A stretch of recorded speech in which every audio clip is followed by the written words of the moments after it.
A strong magnitude 4.9 earthquake occurred in the Indian Ocean near the coast of Indonesia in the early morning of Thursday, July 3, 2025 at 6:43 a.m. local time, GMT+6.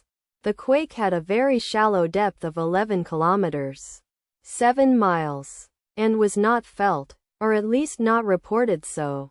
First to report, BMKG after 5 minutes. The earthquake occurred 17 weeks after a magnitude 5.2 earthquake had hit on Friday, March 7, 2025, at 6:42 p.m. GMT+6 local time, in 57 kilometers, 36 miles, distance to the north. Data source from Volcano Discovery. Did you feel it? Let us pray. May the earthquake that occurred not affect our brothers and sisters there. May the earthquake not happen again. And may God protect everyone. Amen.